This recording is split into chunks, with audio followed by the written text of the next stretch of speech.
Saya ingat sekali waktu saudara saya cerita ya. Saya ingat sekali cerita waktu itu sekitar lebih dari 4 tahun ya. Saya pernah ke sini ya.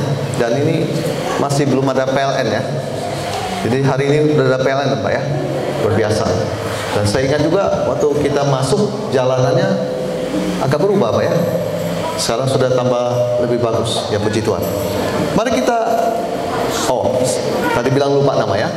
Nama saya Evangelis Hendrik Leverty. Ya, ini istri saya Victoria. Saya datang sama rekan saya, tim saya, Pendeta Immanuel. Ya, oke, kita langsung kita lihat firman Tuhan. Tadi sebelum ke sini saya berdoa. Tuhan mau sampaikan apa buat jemaat-jemaat ini? Nah, ini yang Tuhan mau sampaikan. Buka Alkitab Anda, Lukas, pasalnya yang ke-18.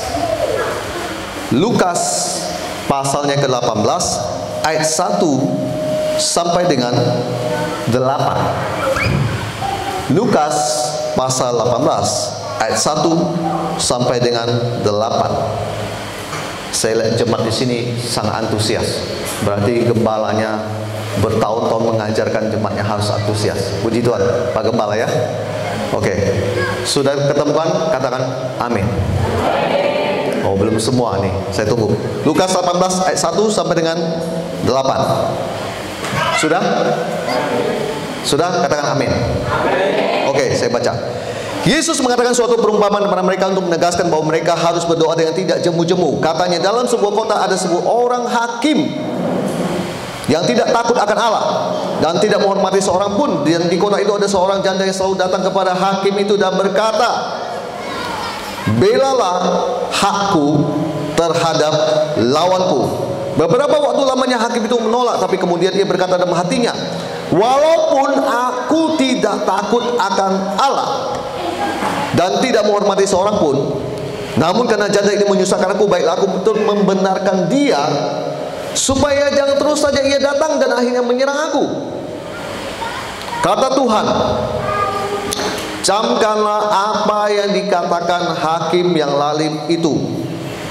Tidakkah Allah akan membenarkan orang-orang pilihannya yang siang malam berseru kepadanya? Dan adakah ia mengulur waktu sebelum menolong mereka? Aku berkata kepadamu, ia akan segera membenarkan mereka. Akan tetapi jika anak manusia itu datang, adakah ia mendapati iman di bumi? Jadi ini yang Tuhan mau sampaikan di tempat ini, yaitu Tuhan berpesan, kasih judulnya, doa tidak jemu-jemu. Saya ambil dari Lukas 18 ayat 1 dengan 8. Saya minta jemaat konsentrasi di sini ya, jangan biarkan anaknya lari-lari sana sini. Konsentrasi ya. Anda bayar harga ke sini, saya juga bayar harga masuk sini. Jadi konsentrasi supaya Anda mendapatkan berkat dari Tuhan. Ya, oke. Kita lihat satu persatu ya. Nah, Yesus di pasal 18 ayat 1 mengatakan bahwa jemaat Tuhan di Batongan atas harus berdoa dengan tidak jemu-jemu. Nah, kalau di Inggris ngomongnya and not to faint. Faint itu lelah. Jangan kata faint ini juga dipakai di itu yang seperti Raja Wali, mereka tidak akan lelah. Nah, ini sama. Faint juga bahasa Inggrisnya. Jadi Yesus berpesan jangan lelah untuk Anda berdoa. Walaupun belum dapat jawaban. Amin. Sedikit. Amin. Jangan lelah untuk berdoa. Amin. Oh, Bapak aja bisa bicara gitu. Sebentar. Saya juga manusia. Berarti saya sama dengan Anda. Bisa lelah nggak Pak? Bisa. Makanya saya dikuatkan dengan firman ini. Jangan lelah. Amin. Kalau Anda bergumul minta sesuatu pada Tuhan, firman Tuhan berkata, jangan lelah untuk berdoa. Lanjut. Tuhan kasih sebuah perumpamaan menjelaskan ada seorang hakim. Intinya orang ini tidak takut akan Tuhan. Berarti saya bisa mengumpamakan bahwa orang ini tidak peduli dengan Tuhan, dan dikatakan tidak menghormati seorang pun. Nah, tapi di pasal 18 ayat 3 dikatakan di kota itu ada seorang janda, dan dia punya urusan, sehingga dia datang sama hakim ini, diminta pertolongan. Nah, sedangkan di atas ayat 2 sudah dikatakan orang ini tidak takut akan Tuhan. Berarti ada kemungkinan orang ini tidak punya belas kasihan. Paham ya? Berarti orang ini tidak punya belas kasihan. Dan dia bilang tidak menghormati seorang pun. Sangat kemungkinan besar janda ini akan ditolak oleh dia. Tuhan mengambil sebuah perumpamaan ini. Dia bilang gini, janda itu selalu datang kepada hakim itu. Apakah Anda hari ini selalu datang sama Tuhan? Bapak dan Ibu, siapa yang tidak tahu bahwa bulan Desember adalah bulan hujan di Kalbar? Saya juga tahu. Tadi jam 3 dari saya Singkawang, hujannya sangat deras. Saya bisa membedakan hujan gerimis, hujan sedang. Bagi saya hujan sedang berarti nggak terlalu besar, dan hujan sangat lebat. Kalau lebat itu udah angin apa semua, sangat lebat. Jam 3 kami berdoa, gak menyerah. Kalau pendeta yang lain mungkin berkirim pesan, Pak, batal. Apalagi maaf, batokan atas. Aduh, batokan setengah atas aja saya nggak mau masuk. Saya punya prinsip, oh, saya berani bikin perjanjian dengan seseorang mau pelayanan, saya pasti masuk. Mau hujan mau apa, saya nggak peduli. Jam 3 hujan sangat lebat. Saya telepon rekan saya, turun kamu dari Bengkayang. Hujan Pak, turun. Saya waktu kondisi masih hujan-hujan, pakai payung masuk mobil, dan saya sudah berdoa. Pak, Bapak dan Ibu pikir saya nggak berdoa? Dari pagi saya sudah berdoa, jangan hujan, karena saya sudah tahu kondisi jalan seperti ini. Kalau hujan saya susah.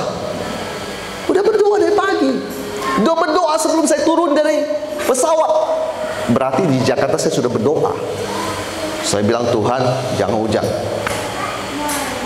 Kalau Tuhan masih izinkan hujan, apakah itu berarti Tuhan jahat?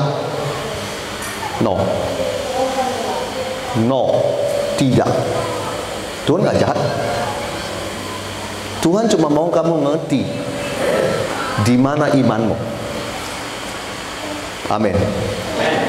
Seperti tadi saya bilang, Bapak dan Ibu nggak percaya, kalau pendeta yang model begitu, langsung dia kirim pesan, batalkan, saya nggak jadi datang. Hujan deras nih bro, saya kasih foto kamu, video, hujan deras nih bro. Saya justru berkata, hujan berhenti sebentar, buah besar lagi. Menghambat saya untuk datang? Tidak, tetap masuk mobil, tetap melangkah sampai di pertengahan di Samalantan reda. Amin. Sampai di sini tidak hujan lagi. Adakah kemuliaan bagi Tuhan? Tepuk tangan.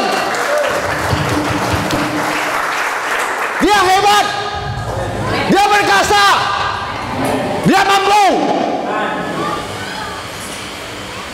Kami tidak akan menyerah. Cuma hujan, tidak menyerah. Kami tetap percaya bahwa Tuhan akan jawab doa kami.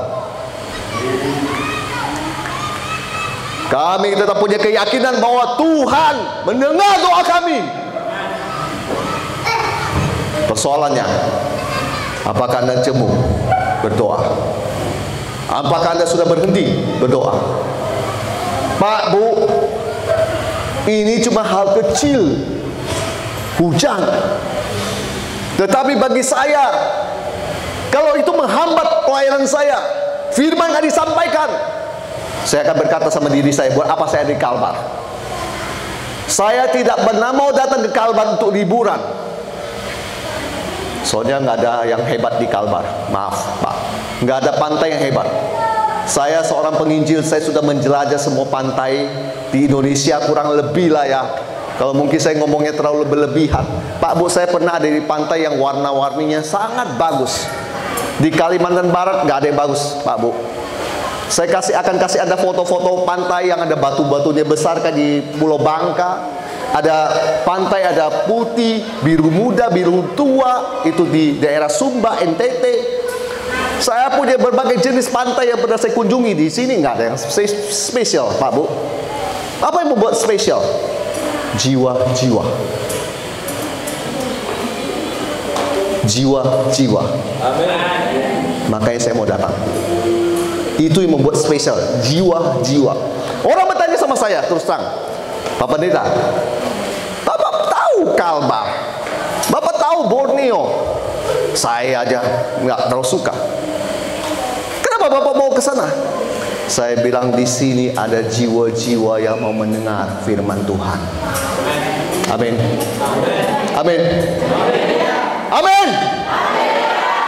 Saya suka jemaat sini, responnya bagus. Saya tidak suka jemaat yang loyo-loyo. Kamu kalau nggak punya uang, loyo lagi, aduh, maaf kata. Kamu boleh nggak punya uang, tapi kamu semangat, berkat akan turun. Sedikit amin. Kau percaya? Kau terima itu? Amin. Oke, lanjut. Dikatakan, dan berkata, bela hakku terhadap lawanku. Benar kata saya bilang, ini janda datang punya persoalan, minta pembelaan sama hakim ini. Dia minta dibela perkaranya. Dan Alkitab mencatat, benar, dia hakim yang tidak takut akan Tuhan dan tidak menghormati seorang pun. Terbukti di ayat 4. Beberapa waktu lamanya hakim itu menolak. Berarti benar kan? Memang benar, dia itu nolak. Dan Alkitab mencatat gini, and he will not for a while. Dia memang menolak beberapa saat. Karena janda ini datang, dia nolak. Dia nolak, nggak mau bantu, nggak mau tahu urusan orang ini. Tetapi yang menariknya, kenapa Tuhan Yesus ngomong? Tetapi kemudian dia berkata dalam hatinya, walaupun aku tidak takut akan Allah dan tidak menghormati seorang pun. Jadi dia ngomong diri dia, status dia, aku ini nggak takut sama Tuhan, tidak menghormati seorang pun. Dengan baik. Menarik sekali ini. Perhatikan Alkitab benar. Namun karena janda ini menyusahkan aku, baiklah aku membenarkan dia, supaya jangan terus saja ia datang dan akhirnya menyerang aku. Rupa-rupanya dia nggak tahan dengan orang ini, si janda yang terus datang sama dia, karena dia disusahkan dengan permintaan janda ini yang bolak-balik. Menariknya, Tuhan Yesus berkata gini di perumpamaan ini. Kata Tuhan, camkanlah apa yang dikatakan hakim yang lalim itu. Tuhan Yesus sedang membuat sebuah perumpamaan. Ini manusia loh. Dia nggak takut akan Tuhan, tidak menghormati seorang pun. Tuhan tuh beda. Tuhan itu lebih daripada orang ini. Orang ini saja dia mau berbuat sesuatu untuk menolong janda ini, karena janda ini terus bolak-balik. Tadi kan saya sudah bilang kepada Bapak dan Ibu terkasih, kalau Anda doa, Anda harus serius dengan doa yang Anda naikkan. Kalau serius belum dapat, pastinya Anda akan bolak-balik untuk doa. Yang nangkap katakan amin. Saya kasih contoh ya. Kalau saya minta sesuatu kepada Pastor Tio, misalnya saya mau pinjam motor dia, sekali saya minta, dia nggak kasih. 2 kali saya minta, dia nggak kasih. Kalau saya serius dengan permintaan saya mau pinjam motor dia keluar dari lokasi ini ke depan, saya nggak akan segan-segan datang tiap hari. Pak, tapi kan malu Pak. Oh, Anda malu sama Bapak Anda? Berarti Anda ada masalah. Kalau saya punya Bapak yang fisik, saya butuh sesuatu buat sama dia, saya tidak akan malu untuk minta sama dia. Dengar baik, justru saya malu kalau saya datangin manusia, Pak Pendeta Tio, Pak kasihan Pak, Pak kasihan Pak, Pak kasihan Pak, minta uang. Banyak hamba Tuhan modal begitu. Saya bilang kayak pengemis, sebentar, Anda tersinggung? Saya bicara fakta. Makanya yang tersinggung. Saya bilang sama istri saya, lebih baik saya datangin bapak saya dan nggak tahu malu. Pak, 5 juta Pak, nggak ada uang Pak. Pelayanan di Kalbar, Papa sudah tahu. Masuk ke dalam, butuh bensin, ini butuh ini, Bapak, kasihlah Bapak. Daripada telepon sana, telepon sini, telepon sana, telepon sini, nggak dapat uang, malah diomongin orang. Malu kan? Amin. Malu kan? Saya sering bicara sama istri saya lebih baik nggak tahu malu sama Bapak daripada saya nggak tahu malu sama orang. Tiap hari Evangelis Hendrik lagi yang berduring di handphone saya. Mau apa dia? Uang. Bertobat. Kamu harus jangan malu sama Bapak Anda. Kau butuh apa? Kesehatan. Kau butuh apa? Uang. Kau butuh apa? Kesejahteraan. Kau butuh apa? Diberkati. Kau mau? Gak usah malu. Ngapain malu? Kemarin udah minta Pak. Ini nggak apa-apa, minta lagi. Saya nggak akan malu. Saya justru bilang saya akan malu kalau saya minta sama orang. Malu. Baru kemarin juga bicara minta uang. Ini sekarang datang lagi. Dia bilang, pendeta, apa kamu ya Pak? Nggak ada kayak yang lain so datang minta uang. Saya punya Bapak. Saya lebih baik minta sama dia. Amin. Jangan malu. Jangan malu untuk utarakan keinginanmu sama Bapa. Belajar. Kalau kamu serius dengan permintaanmu, datangin dia. Terus. Bapak tahu, dari Ibu tahu. Tadi hujan jam 3 itu. Berapa kali saya berdoa, Pak, sama istri? Berapa kali saya bernyanyi sama Tuhan? Lebih dari 5 kali. Jangan ketawakan 5 kalinya. Tapi bersyukurlah sekarang Tuhan sudah jawab doa kita. Amin. Jangan suka itu ya, mengejek orang. Kamu belum tahu apa-apa. baca Alkitabmu, supaya Anda tahu apa-apa. Kamu meminta sesuatu pada Tuhan, tunjukkan keseriusan kamu. Tunjukkan kamu serius kalau kamu meminta sesuatu daripada Dia. Amin. Kalau saya meminta keyboard, karena saya memang butuh buat pelayanan saya akan terus berdoa. Setahun Tuhan gak jawab, minta terus. 2 tahun Tuhan gak jawab, saya udah bilang sama Bapak dan Ibu terkasih, saya akan minta sampai saya dapat. Sampai itu keyboard ada di tangan saya. Saya gak akan menyerah, karena saya tahu Bapak saya lebih daripada hakim yang lalim ini. Saya tahu Bapak saya itu baik. Dia sudah kasih perumpamaan ini supaya mata saya bisa membedakan. Ini manusia aja begini, Tuhan mau kasih jawaban. Ini manusia ini aja dia bisa tergerak dan mau membantu janda ini. Padahal nggak ada untungnya juga dia bantu. Apalagi Bapak saya. Lanjut. 7. Tidakkah Allah akan membenarkan? Saya ulang kembali, tidakkah Allah akan membenarkan? Sampai di sini, membenarkan.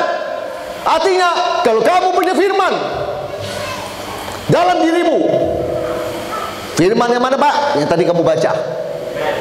Yang tadi kamu baca, tidakkah Dia akan membenarkan kamu?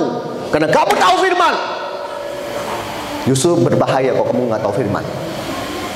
Saya ingat dengan jelas Alkitab yang kita sumbangkan di sini. Yang memegangnya saya berharap kau baca. Yang simpan koleksi di lemari. Percuma. Itu buku, nggak berguna kalau kamu simpan. Buku itu saya lihat perjalanannya. Bu Pendeta Eva bawa pakai motor masuk ke sini. Video-videonya masih ada. Saya ingat itu. Ada di sini memori saya. Bapak dan Ibu pikir saya tuh orangnya gampang pelupa ya Pak? Enggak. Di sini. Dan saya mau pastikan Alkitab itu dibaca. Kamu pegang percuma. Kau simpan di lemari apalagi percuma. Akan berguna. Kau baca dan kamu alami. Supaya hidupmu diberkati, bro. Kamu nggak baca, kau nggak mengerti, kamu nggak ngalami, kau nggak diberkati. Itu buku cuma seharga, maaf kata cuma 100.000 atau 120.000. Bukan masalah harganya itu Pak Bu. Saya bilang sekali lagi, firmannya itu mahal.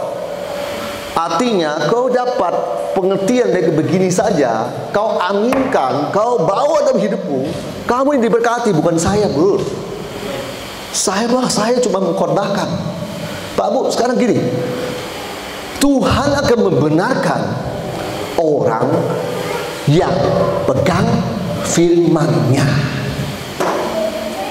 Saya ulang kembali, Tuhan akan membenarkan orang yang pegang firman-Nya. Begitu kau pegang firman itu, sesuatu dalam hidupmu akan berubah. Termasuk lepas dari kemiskinan. Kenapa orang-orang banyak nggak mengerti? Doa yang salah itu berkatilah yang tidak memberi. Dari mimbar ini saya mau kasih tahu Bapak dan Ibu, jangan tersinggung. Saya mau kasih tahu Anda kebenaran.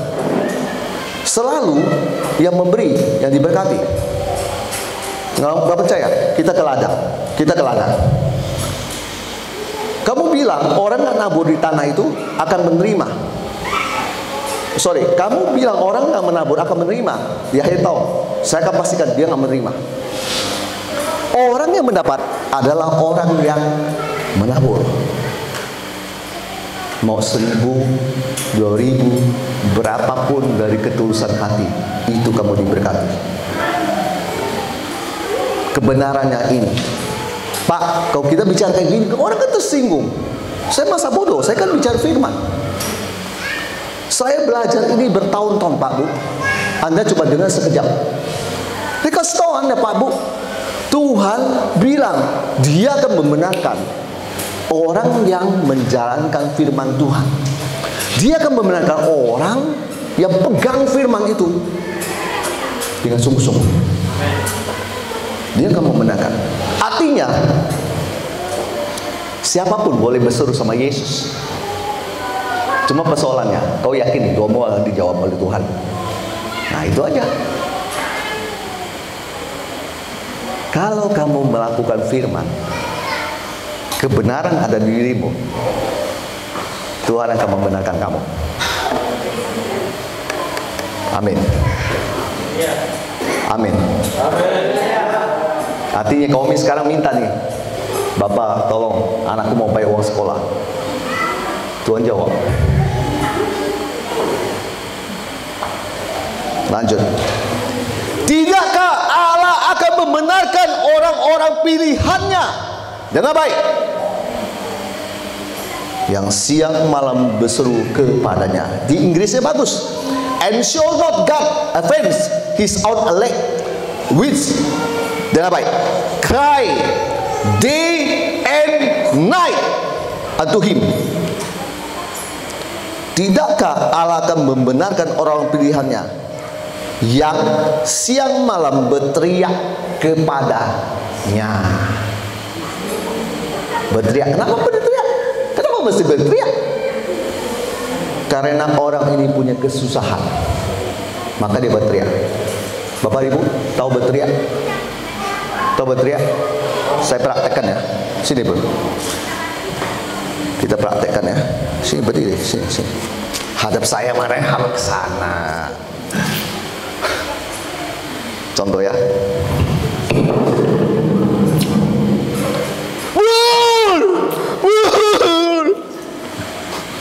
Tolong. Oh iya, siap. Gak usah dijawab. Sudah. Berteriak. Bapak Ibu ketawa.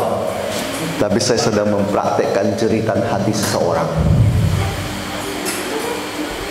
Saya yakin ada yang begitu dalam hatinya, cuma nggak berani dia ekspresikan ke Tuhan.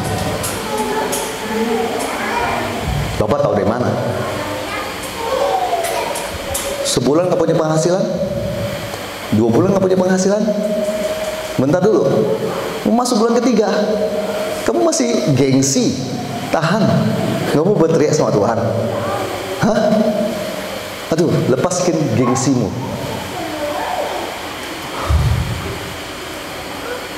Saya akan berteriak sama Tuhan sampai Dia tahu saya benar-benar butuh Dia,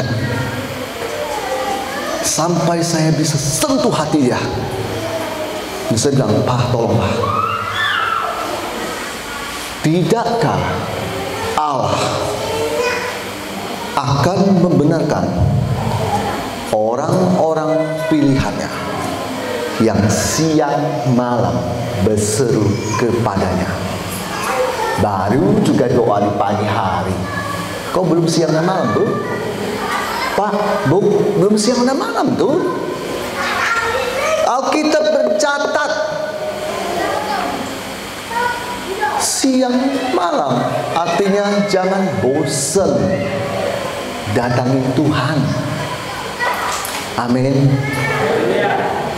Jangan bosan berdoa untuk kebutuhan hidupmu. Jangan bosan berdoa buat harga sawit yang turun.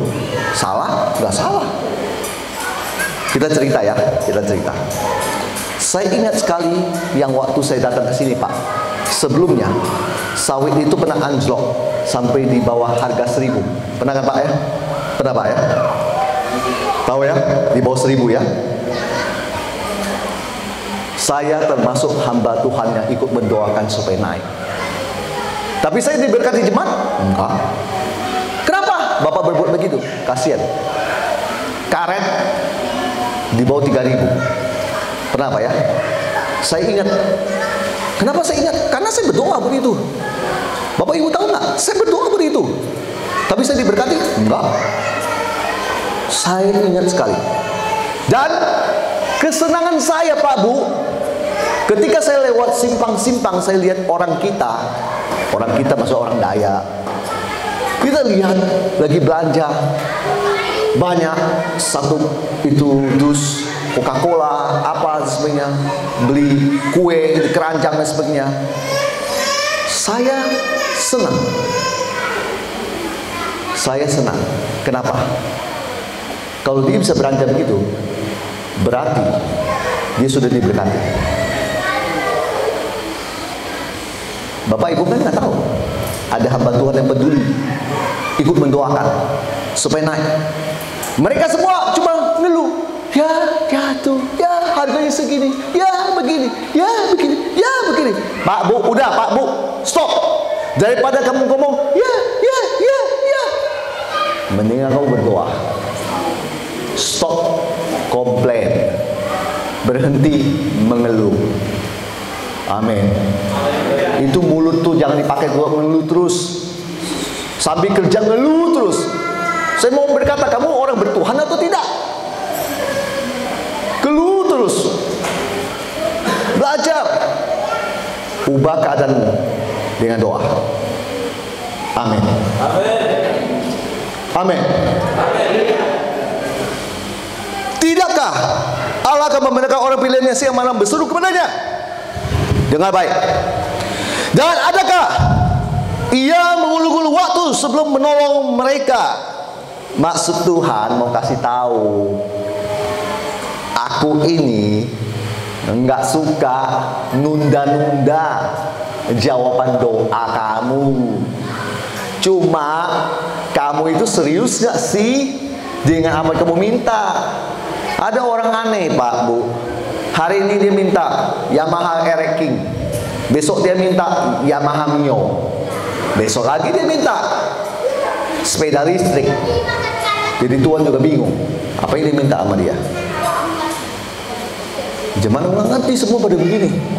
Pak Bu, maksud saya doanya tuh nggak jelas keinginan mau yang mana.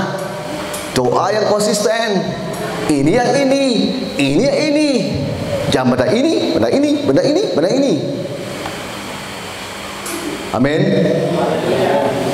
Tuhan nggak ngulu-ngulu waktu. Kasih jawaban buat doamu. Kamu tunggu saja. Kamu sabar saja. Ya, jangan suka cari ke dukun. Dukun aja cari pendeta. Bapak nggak percaya, Ibu nggak percaya. Dukunnya cari pendeta, cari Yesus maksud saya. Pak Bu, Tuhan tidak mengulur-ngulur waktu. Asal kamu harus tetap konsisten doa. Terakhir, aku berkata kepadamu, Ia akan segera membenarkan mereka. Dengar baik. Akan tetapi, jika Anak Manusia itu datang, adakah Ia mendapati iman di bumi? Poin ini penting. Adakah Ia mendapati iman di bumi? Pak Bu, kalau saya tidak punya iman, kami berdua nggak sampai ke sini. Karena tadi dihalangi oleh hujan deras jam 3 sore. Sedangkan kami sudah bilang kami mau jalan. 3.30 pun masih tetap hujan. Kami harus punya iman. Iman percaya bahwa hujan akan berhenti. Bapak dan Ibu terkasih, Anda juga harus punya iman bahwa Tuhan menjawab doa Anda. Saya nggak tahu doa Anda apa. Uang, pekerjaan, masa depan anak, kesehatan, atau apa? Saya nggak tahu Pak Bu. Tapi saya cuma kasih tahu firman. Tuhan bilang, Dia mau lihat Anda masih punya iman gak? Iman itu ditunjukkan lewat kamu sering bolak-balik datangin Dia. Ngapain sih bolak-balik datangin Tuhan? Sedangkan doamu nggak pernah dijawab. Kamu bilang gitu. sering bolak-balik datangi Tuhan membuktikan kamu punya kepercayaan Dia akan kasih yang kamu mau. Makanya itu iman. Jadi saya mau bilang Bapak dan Ibu terkasih, Tuhan mau lihat kamu masih punya kepercayaan sama Dia atau tidak. Dari mimbar ini saya selalu akan berkata kepada jemaat terkasih, Pak Bu, maaf ya, kalau Anda gara-gara doamu tidak jawab, Anda meninggalkan persekutuan, Anda meninggalkan gereja, saya termasuk hamba Tuhan yang tidak mau pusing dengan itu. Dan saya bilang terserah Anda, karena saya kenal Tuhanku, Tuhan yang baik. Kau mau kecewa sama Dia, kau pergi. Tetapi saya mau bilang, kamu kehilangan Dia. Kau kehilangan Dia. Kalau kamu kehilangan Dia, berbahaya. Kau nggak diberkati. Maksud saya berkati itu bukan masalah uang, keselamatan yang kekal, keselamatan di jalan, di bumi ini, kemanapun Anda berkendara motor, mobil, dan sebagainya, ada kerja. Pak Bu, jangan sampai ada kehilangan Tuhan. Tuhan berkata, adakah dia dapat iman di bumi ini? Maksudnya iman itu ada nggak Tuhan dapati di dalam kamu, di dalam dirimu, yang hari ini masih bergumul. Saya tutup khotbah ini. Saya masih ingat ada satu orang di daerah mana ya? Sebentar, saya butuh berpikir sebentar. Daerah Senakin ke atas lagi. Sidas. Daerah Sidas. Datang KKR kayak begini. Singkat cerita itu hujan, Pak Bu, gerimis. Dan orang ini sebenarnya punya alasan kalau dia tidak mau datang. Tapi nggak tahu apa yang terjadi. Pokoknya dia datang. Dengan baik, dia sebenarnya punya alasan untuk tidak datang karena dia kecewa sama Tuhan. Saya nggak tahu apa yang terjadi dengan dia. Rupanya dia itu, dokter bilang sama dia itu nggak bisa punya anak. 8 tahun dia mandul. Dia marah sama Tuhan. Karena menurut dia, ya kenapa Tuhan bisa berkati yang si A, si B, kenapa saya enggak? Kenapa saya jadi mandul? Lalu setelah khotbah begini, saya ingat Tuhan kasih saya lihat. Tuhan arahkan mata saya ke dia. Dia bilang, kamu ibu, berdiri kamu. Dia berdiri. Kamu mau apa sekarang? Kau ngomong dalam dirimu sendiri di hatimu. Dia ngomonglah sama Tuhan dia. Habis dia ngomong, di dalam nama Yesus, Tuhan jawab doa. Simple ya Pak, Bu. Dia nggak tahu apa yang terjadi. Setelah saya pergi, Bapak Gembalanya lapor ke saya. Jemaat saya akhirnya hamil. Setahun kemudian, 8 bulan kurang lebih lah ya, gendong bayi. Jadi suatu saat saya pergi ke Sidas lagi, bukan untuk pelayanan KKR. Saya pergi ke situ hanya untuk merekam video dia. Dan saya memang menemukan bahwa dia memang gendong anak. Anaknya perempuan. Dan saya mau berkata begini, Pak Bu, dia kecewa sama Tuhan. Kalau dia waktu itu malam itu dia nggak mau datang KKR, hilang kesempatan dia. Elisa cuma satu orang kusta, Naaman, dia disembuhkan. Kalau Elisa mau sembuhkan yang lain bisa nggak, Pak Bu? Hah? Bisa nggak? Jemaat bisa nggak jawab? Kok ragu? Bisa nggak Bapak Gembala? Elisa dan kuasa Tuhan menyembuhkan orang kusta yang lainnya, bisa nggak? Saya sangat percaya dengan namanya Elisa ini, karena saya pelajari dia. Ini orang urapannya 2 kali lipat daripada Elia. Mujizat yang dia lakukan, saya lihat sama mirip-mirip dengan Tuhan Yesus, mirip-mirip. Alkitab berkata Cuma Naaman aja. Berarti Naaman dapat kasih karunia Tuhan. Dan saya juga bilang, sangat bisa Tuhan nggak arahkan saya tunjuk dia. Kenapa semesti dia? Tapi Tuhan tunjukkan kasih-Nya pada dia untuk menghapus semua pemikiran dia bahwa Tuhan itu kok berlaku tidak adil sama saya. Akhirnya dia kembali lagi ke gereja. Akhirnya dia punya anak. Ya udah sampai hari ini.